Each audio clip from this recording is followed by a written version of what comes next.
공기업 설명회를 들으러 오셨는데요. 공기업 쪽에서, 공기업 처음 준비하시는 분. 처음. 오케이.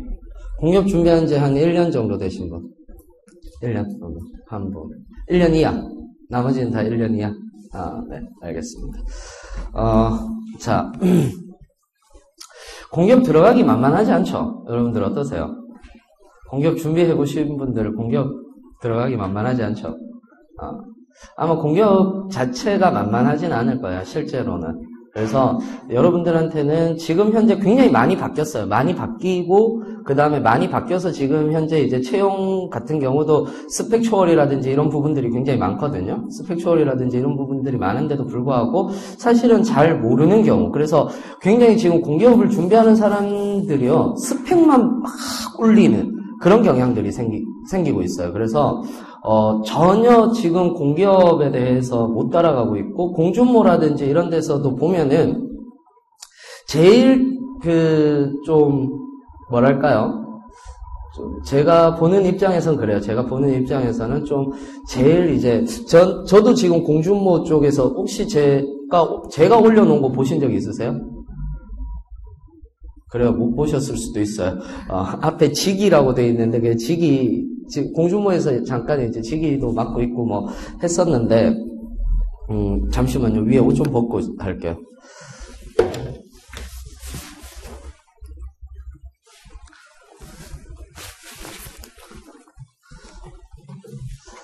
하면서도 여러분들한테 이제 제일 많이 얘기가 나오는 것 중에 하나가, 저는 여기를 준비하고 있는데 스펙이 저는 뭐 토익 900 몇 점에 학점 몇 점이고 자격증 몇 개 있는데 여기 떨어졌습니다. 그래서 전 어떻게 해야 되나요? 이렇게 얘기를 하면 마치 밑에서 전문가들처럼 막 달아주죠. 그래서 전문가들처럼 막 달아주면서 토익 점수를 좀 더 올리세요. 토익 스피킹 그거 가지고 안 될 것 같은데요. 아니면 오픽을 하세요. 막 이렇게 얘기를 하는데 제가 밑에 딱 한마디 달아요. 자소서요. 라고 한마디 딱 답니다. 실제로 그렇게 이제 서류 전형, 그러니까 공기업은 이미 스펙 초월 전형이라는 것이 점점 넓어지고 있고 확대되고 있고, 그 다음에 계속해서 이제 서류 전형이 있다고 하더라도 그렇게 많은 것을 요구하진 않거든요. 많은 것을 요구하지 않는데 여러분들 스스로가 되게 많이 쫄아 있어요. 실제로는.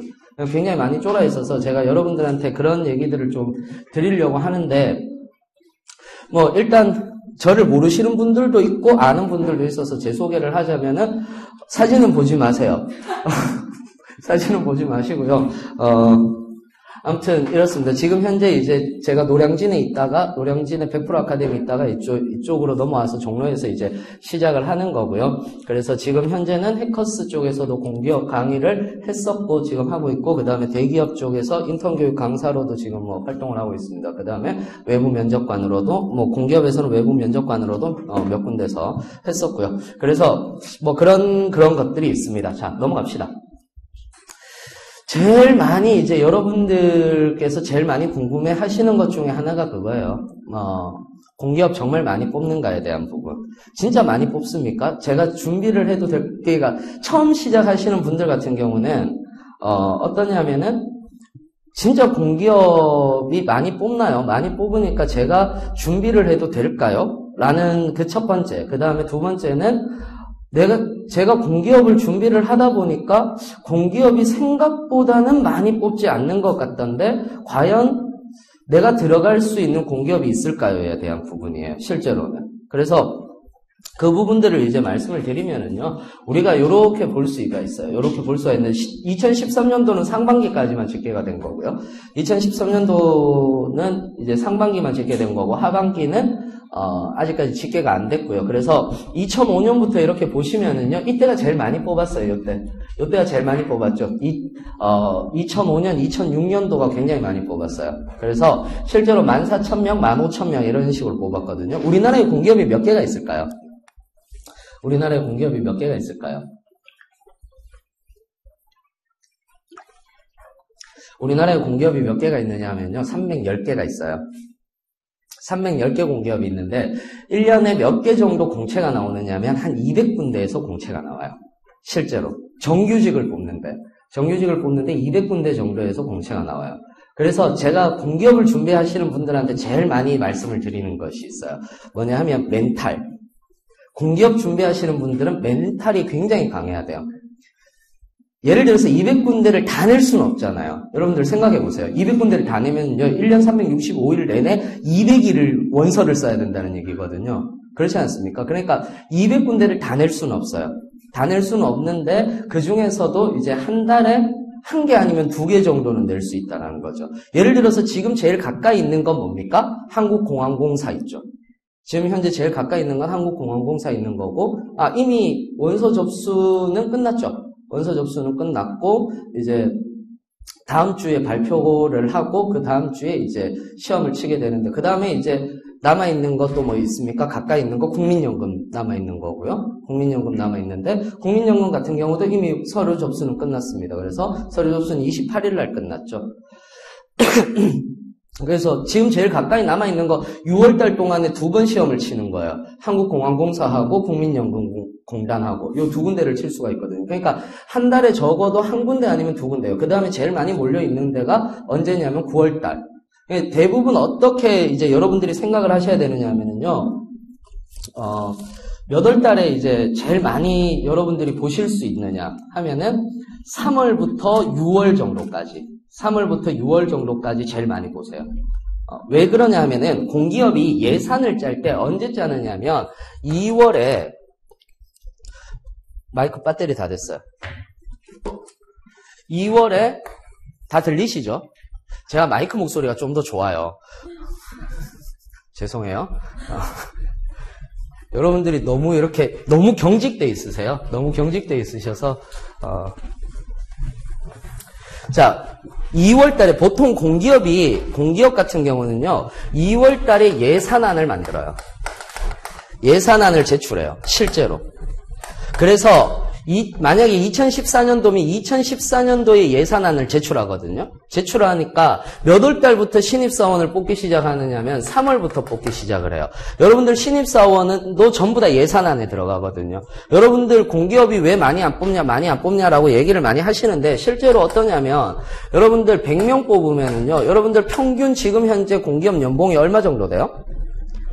평균 공기업 연봉이 3,000 정도 되거든요. 신입사원 초봉 연봉이 3,000 정도 돼요. 그러면은 3,000 정도 되니까 얼마 정도가 예산안으로 들어갑니까? 신입사원 뽑는 데만 30억이 들어가는 거예요. 실제로는. 무슨 말인지 이해되시죠? 그러니까 예산안 이렇게 생각하셔야 돼요. 예산안을 줄이겠다라고 얘기를 하면은 신입사원을 뽑지 않는다가 아니고 신입사원을 조금 뽑겠다 이렇게 얘기를 하셔야 된다는 거죠. 무슨 말인지 이해되시죠? 근데 복지 예산을 줄이겠다라는 말은 신입사원을 줄이겠다라는 말하고는 달라요. 무슨 말인지 이해되세요? 연봉을 깎겠다라는 얘기예요. 연봉을 깎겠다라는 얘기지 그 복지 예산을 줄이겠다라고 얘기를 그 정도는 돼요. 예를 들어서 하면은 복지 예산을 줄이겠다라고 얘기를 했을 경우에는 어떤 식으로 되느냐면은 한정 같은 경우에는 사립대학교 여러분 만약에 자녀분이 여러분들 아직 결혼은 안 하셨잖아요. 그렇죠? 결혼하신 분? 네, 결혼하셨어요? 자녀분 있으세요? 없으세요? 결혼한 지 얼마 되셨어요? 네? 2년? 2년? 왜 부끄러워하세요? 결혼했는 게 뭐 죄도 아니고.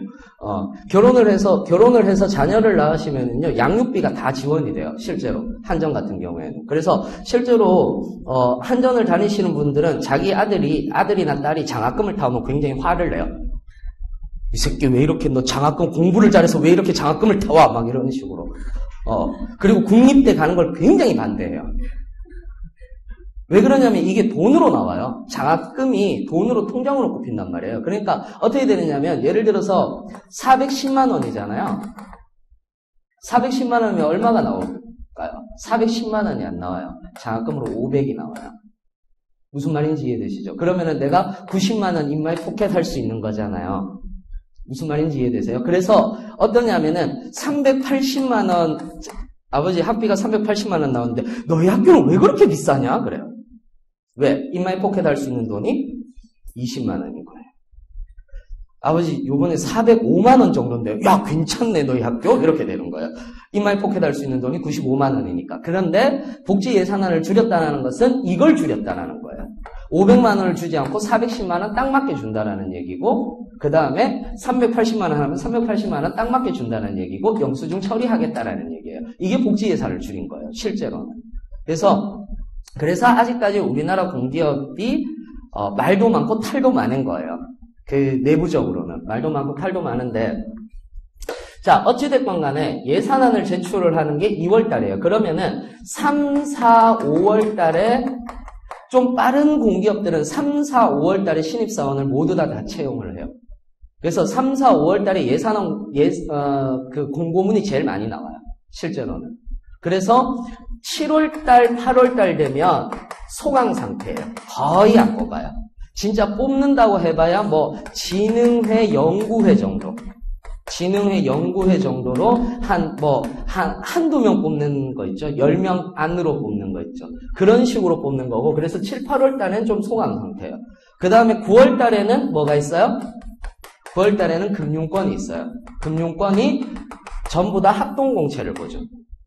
합동공채를 보니까 9월 달에는 좀 꽤 많이 뽑아요. 그 다음에 10월, 11월까지도 좀 뽑고 12월부터 소강 상태예요. 또 12월부터 소강 상태고 1월 달까지, 1월 달까지는 정부 눈치 보고 있다가 못 뽑는 애들 있죠. 안 뽑았던 애들, 정부 눈치 보고 있다가 안 뽑았던 애들이 빨리 예산안을 내야 되니까 어떻게 합니까? 2월 달에, 1월 달에 공고문을 내버리고 예산안을 제출해요. 무슨 말인지 이해되시죠? 그러니까 실제로는 어떻게 봤을 때 여러분들이 이제 여러분들 많이 뽑고 적게 뽑고는 사실상 그렇게 제가 보는 입장에선 그래요. 그렇게 중요한 건 아니에요. 그 대신 중요한 건 뭐냐면 멘탈이 있어야 돼요. 멘탈이 있어야 된다는 말은 한 달에 2개 정도는 넣을 수 있거든요. 아니면 1개 정도는 넣을 수 있단 말이에요. 그러면 어떻게 해야 되느냐면은 붙고 떨어지고를 밥 먹듯이 하는 거야. 한 달에 2번씩, 한 달에 1번씩. 무슨 말이냐? 대부분 지금 우리의 수험가 시장은 어떤 식으로 형성되어 있느냐면은 그냥 공부 열심히 하고, 자, 지금부터 시작해서 공부하고, 그래서 내가 몇 월까지 공부를 끝내고 뭐 한다. 시험을 보고 떨어지면은 좌절하고 붙으면은 좋아하고, 이렇게 약간 도 아니면 모식의 그 공부 방식이었거든요. 근데 여러분들도 그게 더 편하다라고 생각을 해요. 더 편하다라고 생각을 하신단 말이에요. 근데 막상 잘 생각해 보세요. 지금부터 시작해서, 예를 들어서 금융권 준비하시는 분들 9월 달에 전부 다 보거든요. 그럼 대부분 어떠냐면, 자, 올해 1월 달부터 9월 달까지다. 내가 9월 달에 열심히 내가 공기업을 준비를 할 거야. 라고 해서 9월 달까지 쭉 가요. 9월 달까지 쭉 가는데 진짜 공부를 그렇게 열심히 하느냐? 안 그래요. 중간에 한 5월 달에 자산관리공사 이런 거 한 번씩 툭툭 튀어나오거든요. 그러니까 금융권 공기업이라고 해서 다 여기에 몰려있는 건 아니에요. 다 여기에 몰려있는 건 아니고 중간중간에 이제 토지신탁이라든지 뭐 그런 곳에서 몇 군데는 또 5월 달에 뜨기도 하고 3월 달에 뜨기도 하고 그래요. 그러면은 중간중간에 멘붕이 오는 거예요. 나는 자산관리공사 들어가고 싶었는데 자산관리공사 지금 뜨면 안 되는데, 이렇게 생각을 하신단 말이에요. 근데 중요한 거는 뭐냐 하면은 내가 떨어지고 하고 나서 공부하고 떨어지고 또 하고 나서 공부하고 그러다 보면은 어느 순간 합격을 해 있는 게 공기업이에요. 실제로는. 실제로 공기업은 그런 식으로 준비하셔야 돼요. 그래서 뭐 어떤 친구들은요 합격을 했어요. 어떤 친구 같은 경우는 합격을 했는데 한 3개월 있다가 다시 제 수업에 있는 거예요. 야, 너 합격하지 않았냐? 그러니까, 들어가 보니까 별로 마음에 안 들어서 그냥 사표 쓰고 다른 데 가려고요. 그러면서 나왔어요. 그래, 너 괜찮겠니? 그러니까, 괜찮아요. 왜 그 친구는 괜찮다라고 얘기를 하느냐면요. 그 친구는 합격을 어떻게 해야 되는지 아는 거예요. 그래서 공기업은 천차만별이에요. 사람마다 천차만별인데, 정말 들어와서 1개월 만에 붙어서 들어가는 친구도 있어요. 들어와서 나 1개월만 할 거예요. 그래 놓고 이제 저 그냥 1대1 코치 해주세요. 이러거든요. 1대1 코치 해주세요. 그래서 1대1 코치 막 몇백만 원 내놓고 하는 친구들도 있어요. 근데 중요한 거는 안 찾아가요, 돈을. 합격했으니까 돈을 안 찾아가요. 그 환불 받을 수 있는데. 우리나라 법률 제도상.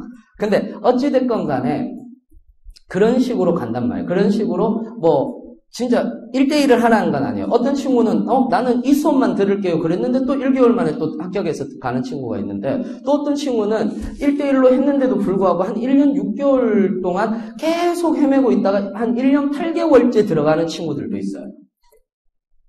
실제로 그래요. 실제로 대부분 어떠냐면은 천차만별. 그 대신 마지노선은 그어 놓으셔야 돼요. 공기업은 마지노선을 그어 놓지 않으면은 계속해요. 이게 늪이야, 늪. 늪처럼 돼요. 그래서 막 한전 5년씩 준비하고 이런 사람들이 있거든요. 난 한전 5년 정도 준비할 거야. 막 이런 사람들이 있어요. 근데 제가 그런 친구들 딱 데리고 와서 딱 물어보면 그래요. 한전 준비하는데 뭐 준비했니? 전공은 만점 받을 수 있대요. 특히 기술직 친구들이 그래요. 한전은 만점 받을 수 있대요. 전공은. 근데 한전 전공 안 보는데 너 어떡할래? 그래서요. 그럼 어쩌라고? 그럼 변화를 한 거를 따라가야 되는데 자기는 계속 했던 게 전공밖에 없으니까 전공만 주구장창 했던 거예요. 그러니까 떨어질 수밖에요. 그러니까 떨어질 수밖에 없는 거예요. 그래서 제가 그런 얘기를 해요. 무조건 2년. 길면 2년 딱 마지노선 그어놓고 2년째 안 되면요, 여러분들하고 공기업하고는 연이 없는 거예요, 그냥. 아니, 생각해보세요, 여러분들. 1년에 한 달에 한 번씩은 쓰게 하거든요, 제가.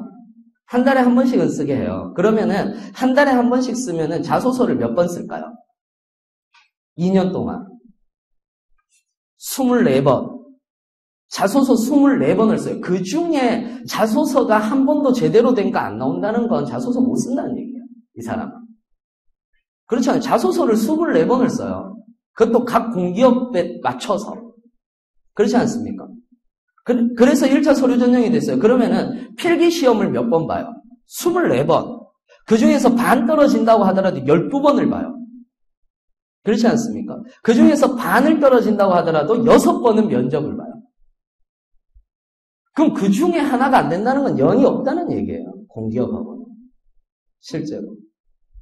행시하고 사시 같은 경우는 1년에 한 번 치잖아요. 그러면 10년 할 수 있어요. 10번 보면 되는 거예요. 10년 할 수 있어요. 이거는 근데 1년에 12번이라니까? 1년에 12번의 기회가 있는데 그 중에서 안 된다? 말이 안 되는 거예요. 실제로. 그래서 이렇게 얘기를 해놓고 있는데, 평균 몇 명 정도 뽑느냐면 1년에 한 10,000명 정도는 뽑아요. 1년에 10,000명 정도는 뽑아요. 실제로는. 그래서 1년에 10,000명 정도 뽑는데 여러분들 생각을 하셔야 돼요. 10,000명 뽑는다, 많이 뽑는다라고 얘기를 하기보다는 많이 뽑는 공기업도 있고 적게 뽑는 공기업들도 있어요. 분명히 말씀을 드리지만 10,000명 뽑으니까 도전해보세요라고 얘기를 못해요. 중요한 거. 그래서 제가 늘 잘 생각을 하셔야 된다라고 말씀을 드리는 거예요. 특히 이제 그런 경우들이 많거든요. 공기업 설명회, 혹시 공기업 설명회 처음 들어보세요? 공기업 설명회. 다른 데서 들어보신 분은 없으세요? 공기업 설명회 다른 데서도 들어보세요. 저는 적극 권장드려요. 다른 데서도 공기업 취업 설명회 하는 데 있거든요. 하는 데 있는데 한번 들어보세요. 제가 왜 자신있게 얘기를 하느냐면, 제가 공기업 강의를 지금 몇 년째 했느냐면, 제가 요때부터 했어요. 2005년 때부터 했어요. 2005년도 때부터 해서 지금까지 하고 있거든요. 지금까지 하고 있는데, 공기업, 저는 다른 데도 안 돌아보고 공기업만 했어요. 그러니까 모든 취업 쪽은 다 했어요. 공무원을 제외하고. 공무원은 안 들어가요, 제가. 공무원은 들어가기가 싫어요.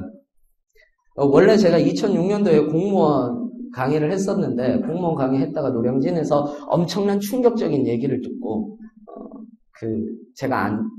내가 강사로서는 이걸 하면 안 되겠다라는 생각이 들어서, 제가 안 그랬는데, 노량진에서 어떤 친구가 그랬어요. 너 왜 공무원 자꾸 하려고 하니? 라고 그러니까, 그 친구가 딱 한마디를 했어요. 꿈이 없어서요. 저 그날요, 혼자서 술 뒤지게 먹었어요. 얘가 꿈이 없대 그러면서 미친 듯이 먹었어요. 여러분들은요? 꿈이 있으세요?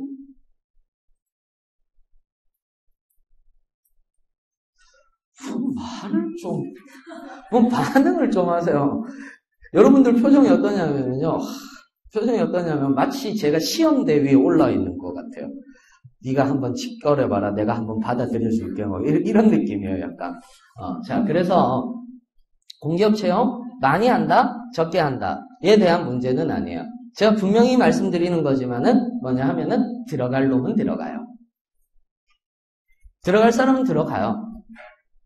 들어갈 사람은 들어가는데 어떻게 하면 들어가느냐에 대한 문제거든요, 사실은. 그래서 그 부분을 얘기를 좀 드리려고 그래요. 그래서 공기업 채용은 정말 늘어나는가라고 얘기를 했을 때 사실상 지금 공기업 채용 줄이려고 한다 또는 뭐 어떤 신문에는 공기업 채용 늘릴 거다. 어떤 또 신문에는 공기업 채용 줄일 거다. 이런 얘기들 막 나오잖아요. 근데 공기업 채용은 정말 늘어나는가에 대한 문제를 우리가 보면요. 앞에 잠깐 보면 알아요. 앞에 잠깐 보면 어떠냐면 어이구 왜 내가 나와. 자, 딱 보세요. 정권이 바뀌는 시절이 요때였죠. 2007년도였죠. 그죠? 그래서 2007년도 요때는요, 정권이 딱 바뀌면 여론이 안 좋아져요. 항상. 왜냐하면, 전에 했던 것들을 치워야 되거든요. 예를 들어서 딱 5년 플랜을 하진 않잖아요. 노무현 때 우리나라 복지국가로 간다고 2030 플랜을 내세웠어요. 그러니까 2030년까지의 플랜을 내세웠단 말이에요. 그럼 딱 그렇게 가진 않잖아요. 지금 여러분들 딱 보시면 아시잖아요. 지금 현 정부 진짜로 박근혜가 동영상 찍는데 박근혜라고 그러면 안 돼요. 대통령 모욕죄인가? 우리 각하께서 정말 잘못해서 그런 것 같아요? 아니잖아요. 이제는 말할 수 있죠. 이명박 똥 치우는 거잖아요. 너무나 큰 똥을 싸놔가지고 지금 치워도 끝이 없는 거 아니에요? 그렇잖아요. 4대강 지금 얼마 들어가요? 연간.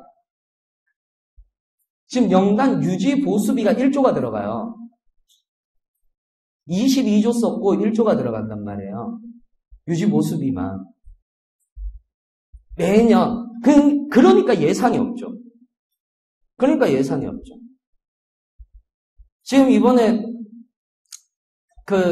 좀 안타깝지만 세월호 사건 같은 경우도 이전에 노무현 시절에 뭐 했어요? 통합한 거 아니에요? 소방방재청으로 통합하자라고 해서 노무현 시절에 통합한 거 아니에요? 근데 이명박 정권 들어서서 뭐 했어요? 해체시켰잖아요. 안 된다 해체시켰잖아요. 그래서 해체시켰는데 지금 터진 거예요. 사실은. 누가 잘못해서의 문제가 아니에요. 그러니까 항상 제가 얘기하고자 하는 건 정부를 비판하자는 것이 아니라 항상 그 전에 제일 중요한 것은 뭐냐면 그 전에 어떤 대통령이든 잘했는 게 있고 못한 게 있어요. 그러면 못한 건 언제 나타나느냐면은 정권 그 다음 정권에 나타나요. 항상. 다음 정권에 나타나요. 그 해 정권에 잘 안 나타나요. 그 다음 정권에 나타나요. 그러니까 여론이 안 좋죠. 지지율이 낮죠. 지지율이 낮아지니까 지지율을 높이기 위한 가장 좋은 방법은 뭘까요? 공기업을 타겟팅하는 거예요. 왜?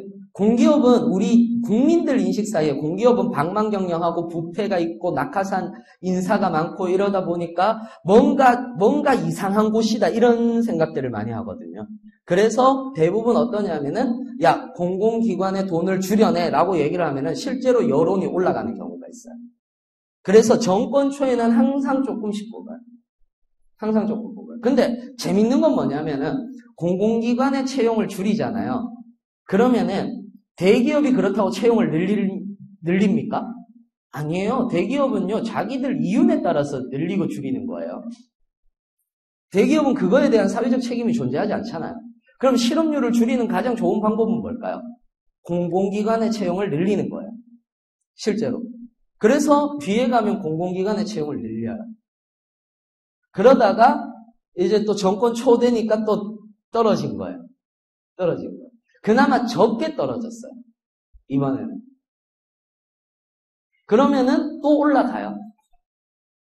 공공기관의 대부분은 그렇게 갈 수밖에 없어요. 왜 그러냐면 경제 발전을 촉진시키고 공공자본을 충족시키는 것이 사실상 그 국가의 역할이거든요. 공공자본을 충족시켜줘야 돼요. 왜냐하면은 산업사회가 발전해 갈수록, 이건 제가 지금 수업도 아니고, 수업도 아닌데, 산업사회가 발전해 갈수록요, 어떻게 되느냐면, 공공재가 늘어나요. 공공의 재화가 늘어나기 시작을 해요. 그러면 공공의 재화가 늘어나기 시작을 하면 관리해야 되는 영역들이 많아지죠. 그렇지 않습니까? 그런데 되게 재밌는 건 뭐냐 하면은, 공공재는, 우리가 전문 용어로 뭐라고 얘기합니까? 한계효용 체감의 법칙에 걸리잖아요. 그렇잖아요. 한계효용 체감의 법칙에 걸리잖아요. 여러분들 전기 들어오면, 집에서 전기 들어오면, 전기가 들어와서 고맙습니다. 라고 얘기하세요? 우리 집엔 전기가 오늘 에어컨을 틀었는데, 오늘 더운데 저 에어컨 틀게 해주셔서 감사합니다. 그렇게 얘기 안 하시잖아요. 전기불 들어오는 건 당연하죠. 그렇지 않습니까? 전기불 들어오는 건 당연해요. 근데 전기가 안 들어오고 블랙아웃이 생기면 문제는 생기는 거죠. 그러니까 공공재는 기본적으로 가치가 떨어지는 거예요. 그러니까 이윤이 남을 수 있는 방법이 없어요. 실제로는. 이윤이 남을 수 있는 방법이 없으니까 이것들이 전부 다 어디로 가요?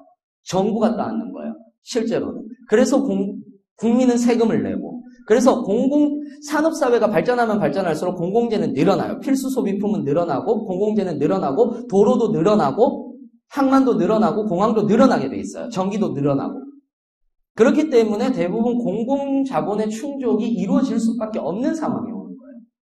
그래서 어떻게 가느냐 하면은 자유시장주의, 그러니까 무역은 자유시장주의로 가고 내수시장은 사회주의 산업체제로 조금 넘어가요. 공기업 자체의 어떤 정신적인 모습은 사회주의 체제거든요, 실제로는.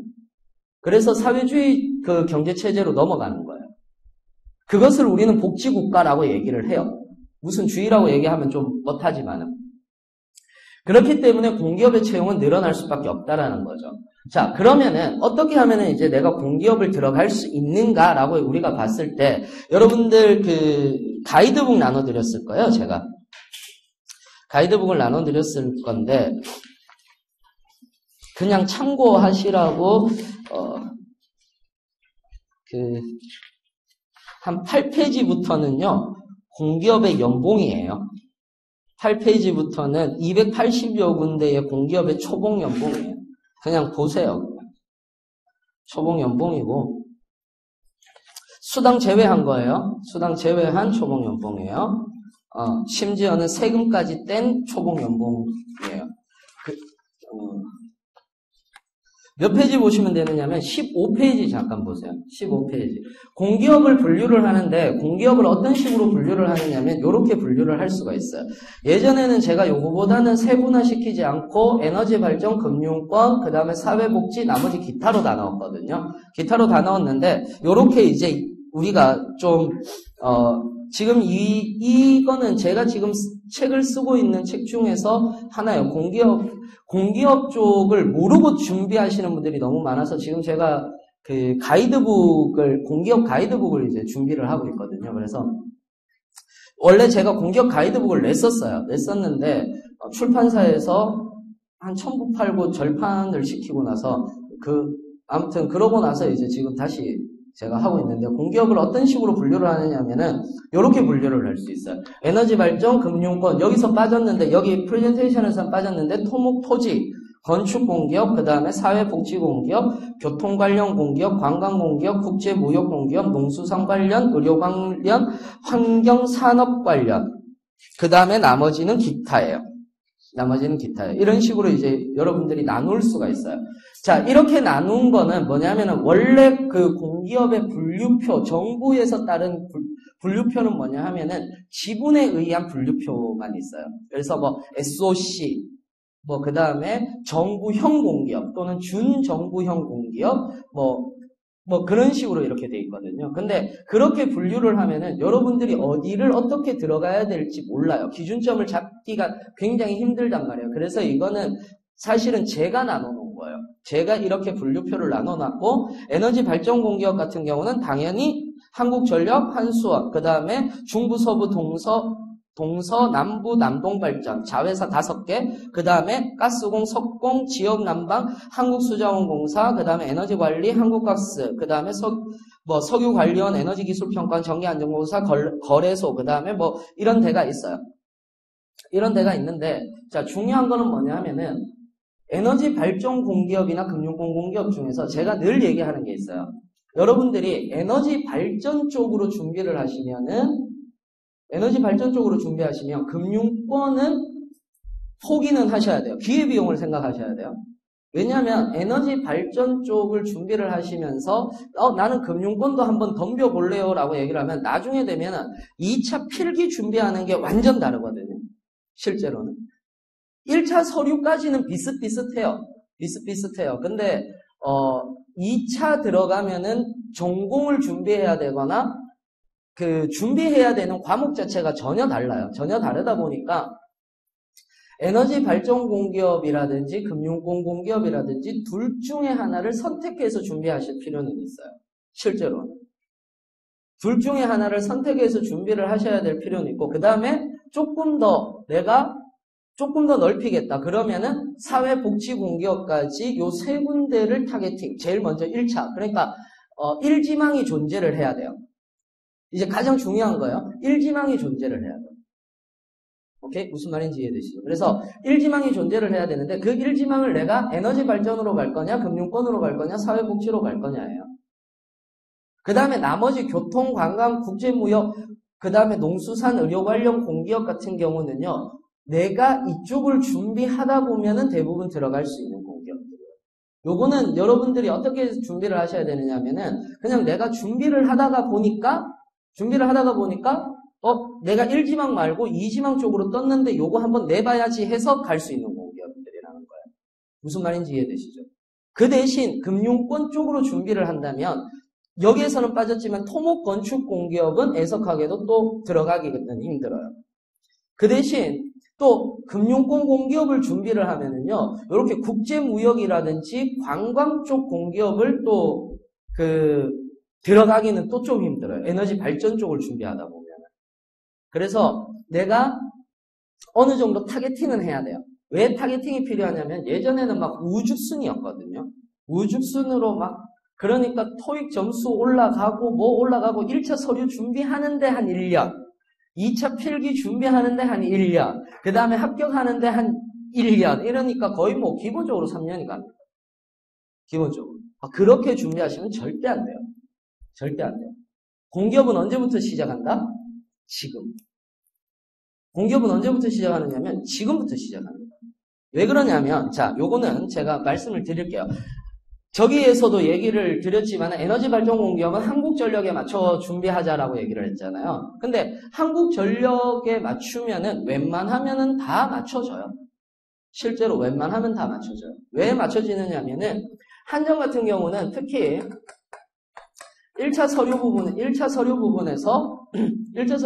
보는 거 뭐 있습니까? 토익. 그죠? 그 다음에 플러스 자격증이에요. 그 다음에 플러스 역량기반 지원서. 자소서라고 요즘에 얘기 안 해요. 역량기반 지원서라고 얘기하죠. 그래서 일종의 자소서예요. 자, 요거 되게 재밌어요. 자소서는 적국 판정이에요. 그래서요, 위에서 아무리 토익하고 자격증이 높다고 하더라도 자격증에서 자소서에서 두 판정 나잖아요. 그러면 무조건 떨어지는 거예요. 그래서 사실상 제일 중요한 건 자격증이에요. 자소서예요. 실제로. 그래서 제가 늘 얘기하는 게 있어요. 자소서 얘기하거든요. 정말 있잖아요. 제가 상담에 오면은 한 5명 중에 3명 정도는 귀등으로도 안 들어요. 제가 자소서 더 중요하다고 막 얘기하거든요. 얘기하면은, 제가 한국서가 없는데 한국서를 더 준비해야 되는 거 아니에요? 제 말은 아예 안 들어요. 그러면 어떻게 하느냐면, 가라 그래요.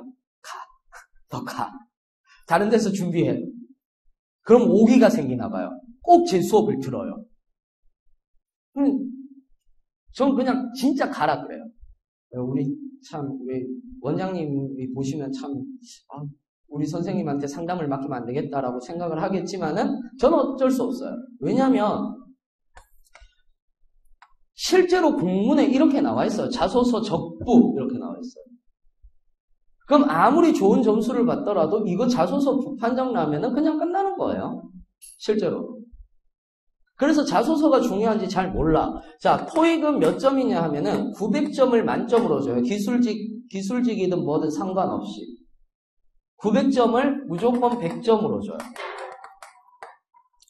그 다음에 자격증은 3개가 합산돼요. 3개가 합산이 돼요. 3개가 합산이 되는데 어떻게 되느냐 하면은 기술직 같은 경우는 각 기사들 있죠. 각 기사들. 기사는 다 10점 줘요. 기사는 다 10점 줘요.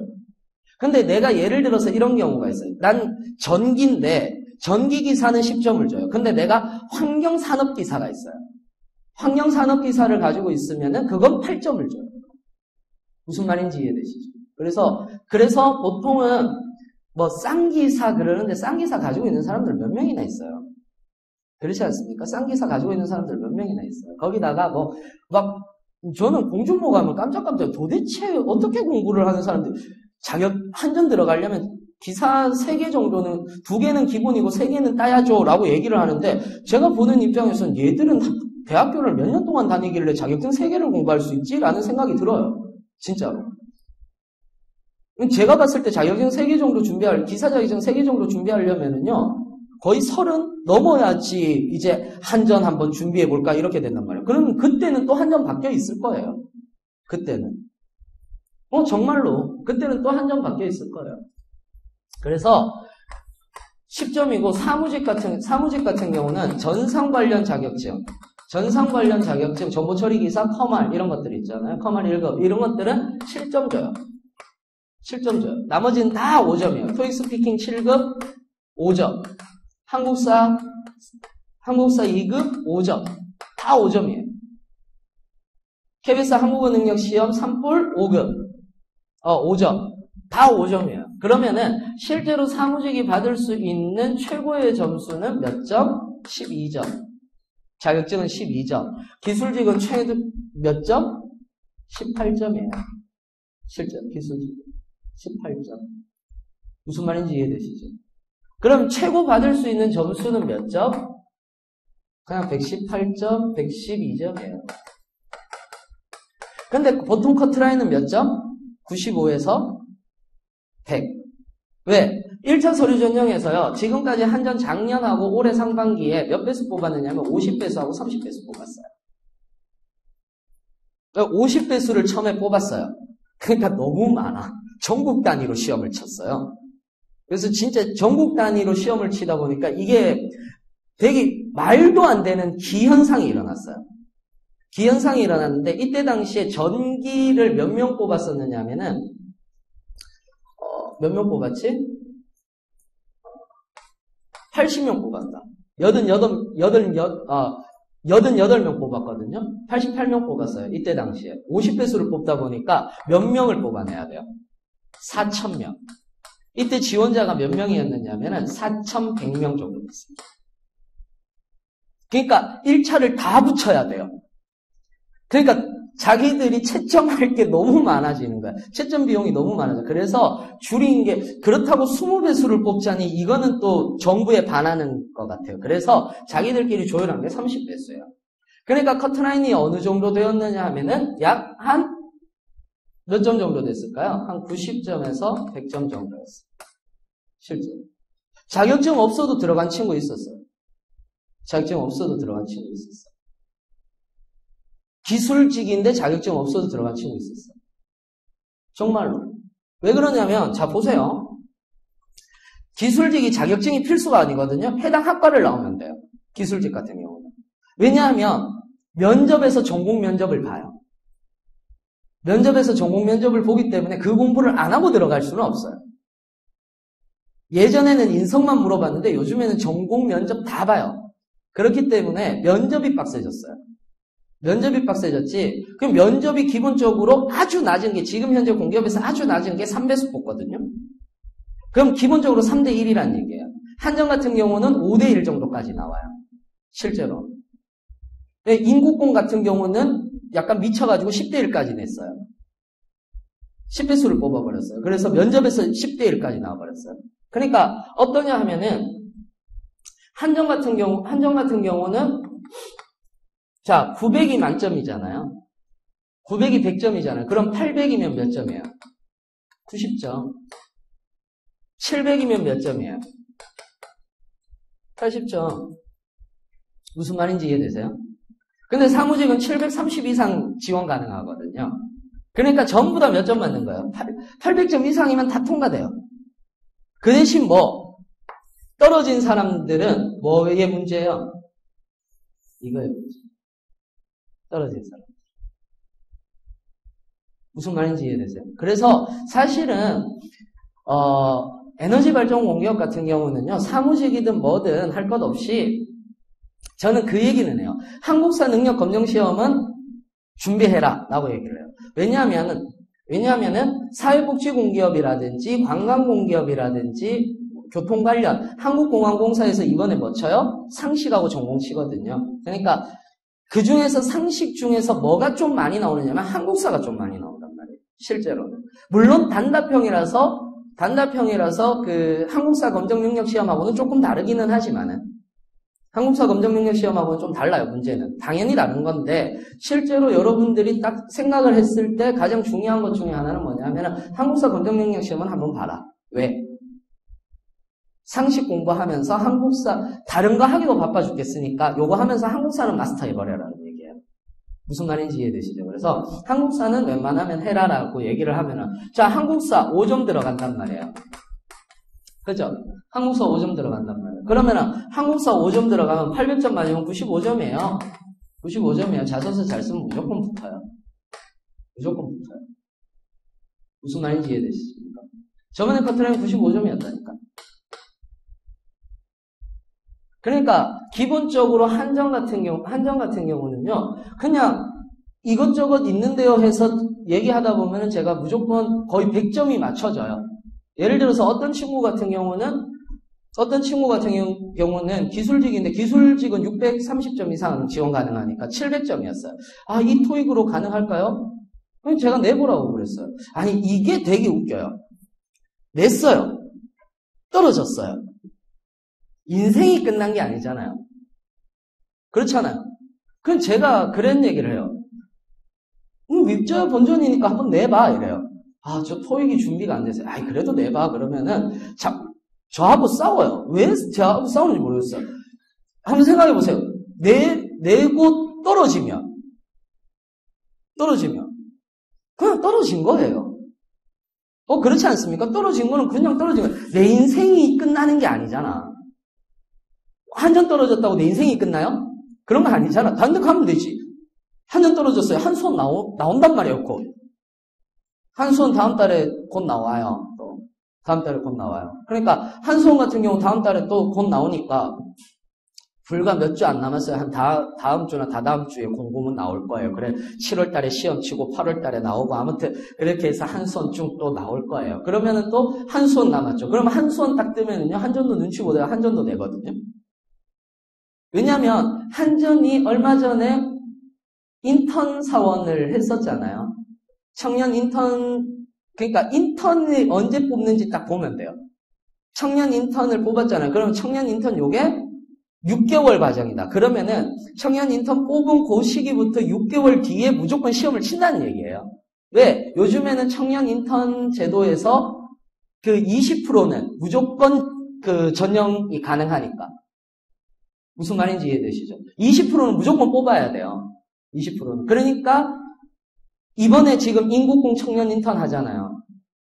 인천국제공항공사 청년 인턴 한다고. 그러면은 한 다다음 주쯤에 보통 이제 다다음 주 정도쯤에는 이제 합격자 발표가 나고 이제 들어가요. 그러면은 6월, 7월, 8월, 9월, 10월, 11월. 11월에 인천국제공항공사 정규직은 시험을 치는 거예요.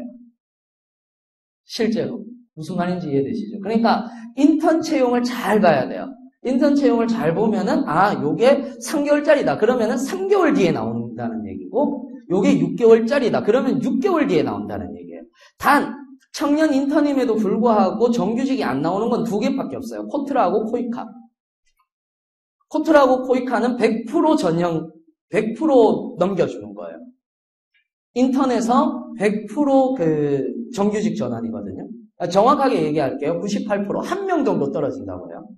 그 조직에 적응을 못해서. 그래서 98% 전형을 줘요. 그래서 에너지 발전 공기업 같은 경우는 한전을 딱 타겟팅을 하시면 돼요. 나머지는 전부 다다. 물론 예를 들어서 이런 경우가 있어요. 한수원은 서류 전형이 있어요, 없어요? 한수원은 서류 전형이 없어요. 서류 전형 없지만은 가산점 제도가 있거든요. 가산점 제도, 필기에서 가산점 제도가 있죠. 토익하고 토익 스피킹 전부 다 가산점 들어가요. 그래서 토익하고 토익 스피킹 가산점 있으니까 뭐 한수원 같은 경우는 내가 토익하고 토익 스피킹 가지고 있어야 되겠다라고 생각을 하시면 되는 거예요. 그러면은 잘 생각해 보세요. 토익하고 토익 스피킹 있죠. 한전 토익 스피킹 뭐가 된다고 그랬어요? 자격증 가산점 된다고 그랬죠. 그럼 나는 죽어도 다른 건 못 따겠고 토익 스피킹 정도는 딸 수 있겠다라고 생각하면 토익 스피킹이 따면 되는 거예요. 근데 저는 토익이 없는데요. 뭐 있어? HSK 있는데요? 그러면 HSK로 들어가도 돼요. JLPT로 들어가도 되고 뭘로 들어가도 다 상관이 없어요. 요즘엔 제2외국어가 가산이 아니고 한전 같은 경우는 제2외국어를 아예 토익으로 전환시켜줘요. 토익으로 전환시켜줘요. 그러니까 무조건 외국어 자격증만 하나 가지고 있으면 모두 다 시험을 칠 수 있는 게 한전이에요. 그리고 그거를 에너지 발전 공기업이 따라가고 있는 거고. 그 다음에 예를 들어서 석유공사 같은 경우도 없어요. 서류 전형이 없어요. 석유공사 같은 경우도 서류 전형이 없어요. 그 대신 뭐가 있어요? 오픽 시험을 따로 쳐요. 여기. 오픽 시험을 따로 쳐요. 그러니까 가장 중요해진 건 에너지 발전 공기업은 이제는 뭐가 존재한다? 자소서라는 것이 존재하고 그 다음에 어느 정도 물론 스펙이 제로는 아니에요. 조금 이따가 제가 스펙 초월 전형에 대해서도 말씀을 드리겠지만 스펙 초월 전형을 할 때는 스펙은 제로여도 돼요. 진짜 그거는 스펙을 안 봐요. 그냥 정말 사진, 이름, 주소, 본적, 본인 인증 확인. 있죠? 요즘에 본인 인증 확인 얼마나 잘 돼요. 그래서 본인 인증 확인만 하면 그다음부터 미션으로 넘어가기 때문에 스펙 초월 전형 같은 경우는 거의 기본적으로 이제 솔직히 얘기해서 자소서만 잘 쓰고 뭐만 잘 쓰면 끝나는 게임이고 금융공공기업 같은 경우는 제가 대한주택보증과 예금보험공사에 맞춰서 준비하자라고 얘기했는데 요거는 필기 준비예요. 1차 서류는 대부분 몇 점 정도냐면 막 금융권 공기업을 서류 엄청나게 되는 줄 알아요. 스펙이. 고스펙이어야 되는 줄 아는데 천만의 말씀이에요. 천만의 말씀이에요. 제가 늘 얘기하거든요. 금융권이 만약에 830점이고 학점이 3.5 정도 되고 자격증이 없어요. 자격증이 없어요. 자격증이라고 해봐야 토익 스피킹 정도 있다라고 얘기를 한다면은 이 친구는 붙을까요? 떨어질까요? 붙을까요? 떨어질까요? 스펙만 딱 봤을 때는 3분의 2 정도 붙고 모든 공기업 3분의 2 정도 붙고 3분의 1 정도 떨어져요. 이유는 아직까지 스펙을 보는 데가 좀 있어요. 아직까지 스펙으로 끊는 데가 좀 있어요. 그런데 예를 들어서 이번에 한국공항공사 같은 거. 한국공항공사는 이번에 자소서가 없잖아요. 자소서 없고 이력서만 딱 내거든요. 그럼 뭘로 뽑는다는 얘기예요? 스펙으로 뽑는다는 얘기예요. 아직까지 한국공항공사는 미쳐가지고. 정부에 반하는 일이죠. 빨갱이에요. 그러니까 한국공항공사 같은 경우는 뒤에 가서 자소서를 낸단 말이에요. 실제로. 그러니까 아직 서류로 내요. 그러니까 그게 한 3분의 1 또는 연구회, 진흥회 이런 데는 자소서 잘 안 봐요. 연구회, 진흥회 이런 데는 자소서를 잘 안 보고 거의 스펙으로 가는 경우들이 많아요. 3분의 1 정도 떨어지고 3분의 2 정도 붙는다라고 얘기해요. 그런데 어떤 친구가 와서 얘기를 해요. 선생님 전 다 떨어졌는데요. 제가 얘기해요. 무조건 자소서에 문제다. 지금은 모든 게 자소서로 바뀌었어요. 지금 모든 게 자소서로 바뀌었어요. 나머지 똑같고요. 나머지 똑같아요. 나머지 똑같고 코트라 영어 되게 잘해야 된다라고 들었는데요. 라고 얘기를 하는데 1차 서류가 없어요. 코트라는. 토익을 990 맞아야 돼요? 아니요. 영어 면접을 잘 봐야 돼요. 코트나. 코이카도 서류 전형이 없어요. 토익을 안 봐요. 그럼 뭐를 봐요? 정말 자소서만 봐요. 근데 뭐를 해야 되느냐 하면 영어로 논술을 써요. 코이카는. 그러니까 영어를 잘해야 된다는 의미를 여러분들이 대부분 잘못 생각하고 계십니다. 여기는 영어를 잘해야 되나요? 제가 예를 들어서 잘해야 돼 라고 얘기를 한단 말이에요. 그러면은 대부분 어떠냐면 영어 면접이 빡세거나 영어로 뭔가 기술을 하는 게 존재해요. 실제로. 근데 여러분들은 어떻게 받아들이시느냐면 여기는 토익이 한 970 돼야 되는가 보다. 이렇게 된단 말이에요. 무슨 말인지 이해되세요? 토익 실력과 그렇잖아요. 토익 실력과 영어 실력과는 전혀 별개잖아요. 그렇지 않습니까? 저 영어 되게 못하거든요. 저 영어 되게 못해요. 영어 되게 못하는데 토익은 985점이에요. 985점인데 영어 진짜 못해요. 더럽게 못해요. 대화는 가능해요. 대화는 가능해요. 욕으로. 흑인 애들하고 되게 많이 놀아가지고요. 흑인 애들 영어는 해요. 그래서 비즈니스 영어를 못해요. 아예. 비즈니스 영어를 아예 못해요. 예전에 잠깐 이제 유학 가보려고 GRE 공부한 적이 있었거든요. 잠깐 유학 가보려고 GRE 공부했었는데, 그거는 또 좀 잘 나왔어요. 그래서 합격도 했어요. 합격도 했는데, 유학을 안 갔죠. 못 갔죠. 돈이 없어서. MBA를 붙었거든요. MBA를 붙었는데, 돈이 없어서 못 갔어요. 거의 4년 다니면 10억 든다고 그러더요. 정말로요. 1년째 1억 들고, 2년째 2억 들고, 3년째 3억 들고, 4년째 4억 들래요. 그래서 내가, 여기를 어떻게 다녀? 그러면서 이제 제가 포기를 했는데, 어찌됐든, 했는데 지금 다 까먹었죠. 지금은 다 잊어버렸는데, 어찌됐건 간에 공기업은 무조건 타겟팅 해야 돼요. 무조건 타겟팅 해야 돼요. 만약에 오늘, 나 타겟팅이 힘든데요? 라고 생각을 하시잖아요. 그러면은, 밑에 원장님도 있고 저도 있으니까 상담을 하세요. 내가 타겟팅이 힘든데요? 그러면 상담을 하세요. 그래서 상담을 하시려면은 여러분들한테 나눠줬을 때 아무튼 적으라는 거 하나 있어요. 그거 적어서 제출하시면 돼요. 제출하시면 다 상담을 해드리니까 그건 걱정하지 마시고요. 그래서 지금은 어떤 시대냐면 스펙이 아닌 스토리의 시대예요. 스펙이 아닌 스토리의 시대예요. 가장 중요한 거죠. 보시면 아시죠? 저 뒤에 테이프를 좀 갈아야 되는데 테이프 잠깐 갈고 우리는 수업 계속 할 거예요. 쉴까요? 안 쉬어도 되죠? 열나 재밌죠? 재미없구나. 재미없어요. 하긴 재밌는 얘기는 안 하니까 지금. 가장 중요한 건 그거예요. 뭐냐면은 지금은 스토리의 시대예요.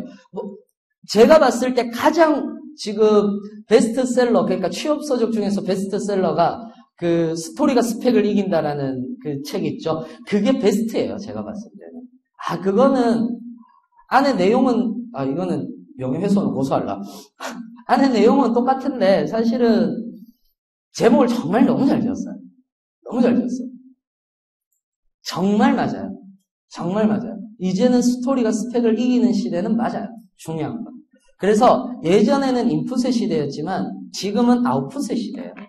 누가 더 아웃풋을 잘 해내고 누가 더 스토리텔링을 잘 해내느냐. 즉 자소서가 대세인데 대부분 어떠냐 하면은 요즘의 자소서 안에는 뭐가 들어가느냐 하면은요. 이거예요. 자신의 가치관, 봉사정신, 사회관 이런 것들이 들어가요. 자소서에. 자, 예를 들어서 이런 거예요. 뒤에 보시면 17페이지 보시면 딱 나오죠. 17페이지 딱 보시면. 중고발전 대졸 인턴사원 자기소개 항목에 딱 보시면은 1, 2, 3, 4, 5번 자체가 지원 동기를 서술해 주세요. 성장 배경을 서술해 주세요. 이런 게 없어요. 그런 게 없어요.